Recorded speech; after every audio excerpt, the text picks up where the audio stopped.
So you're actually a Jedi? Was a Jedi. So you're not a Jedi? I was trained, but I left. You can do that?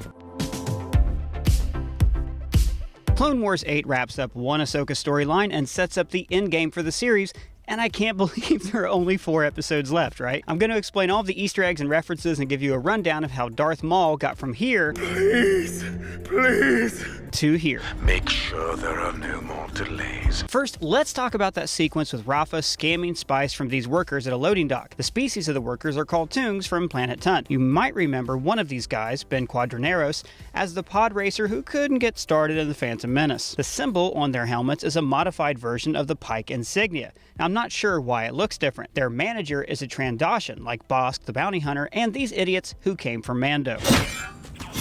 This particular tongue is voiced by Josh Brenner, aka Big Head, aka Niku from Star Wars Resistance. Now, this was a really cool sequence, and it made me like Rafa as a character. She can fight, she can talk her way in and out of trouble. I hope she appears in future comics or cartoons, maybe crossing paths with Han Solo. If you agree, tell me in the comments. Or if you hate her, tell me in the comments. Either way, leave a comment, it helps us out. In the background in this scene, there are several characters modeled after the original action figures from the Mos Eisley Cantina. Ponda Baba here is the easiest to notice. Now, the animators have done this in every episode of this arc, maybe to emphasize that these episodes deal with the wretched hives of scum and villainy across the galaxy. Later, the Mandalorians fly in a Comet-class fighter transport, which were originally designed by Death Watch. Ahsoka arms herself with thermal detonators, which we first saw way back in Return of the Jedi. She's holding a thermal detonator! And later, she'll be hit with the blaster on the rarely used stun setting like we first saw in New Hope. And the music during this section is from this Death Star run. Got another one. Closing point. For Good deal, dude.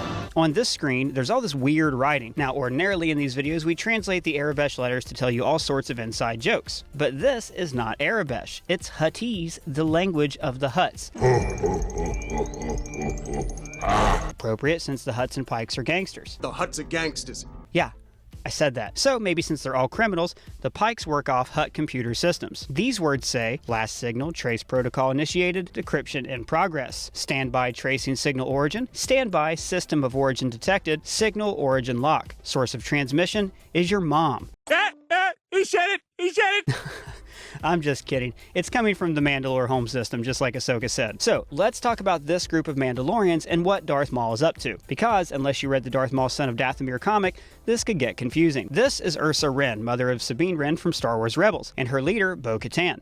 Now, just to give you a quick refresher, Bo is a member of Death Watch who allied with Darth Maul to conquer Mandalore.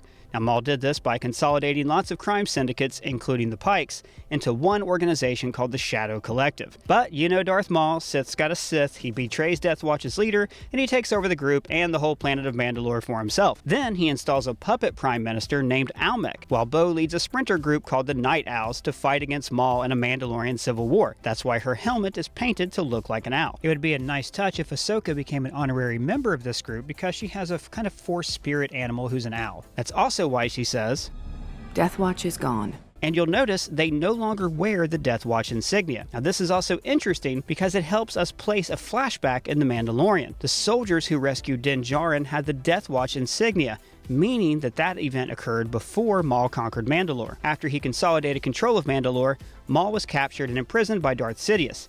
His Mandalorian followers broke him out, and eventually he exhausted the Shadow Collective's forces fighting Count Dooku and his droid armies. So, by the end of this comic, the Pikes and the other gangsters abandon him, and the Shadow Collective is dissolved. But now he's back, introduced as a hologram, just like he was in The Phantom Menace. Darth Maul.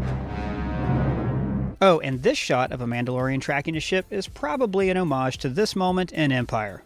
Surely Maul knows we do not jump to his demand. Would you care to make that clear to him? So, why are the Pikes suddenly scared of Maul again, and what is Crimson Dawn? Well, Darth Maul never lost control of Mandalore.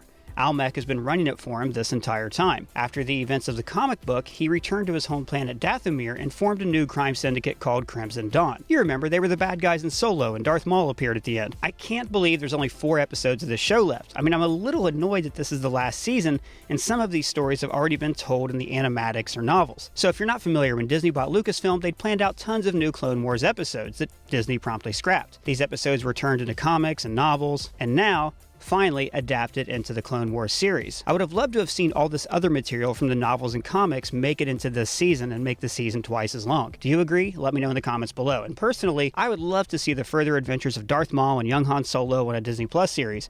Would you? Again, let me know in the comments. And if it's your first time here, please subscribe. For ScreenCrush, I'm Ryan Airy.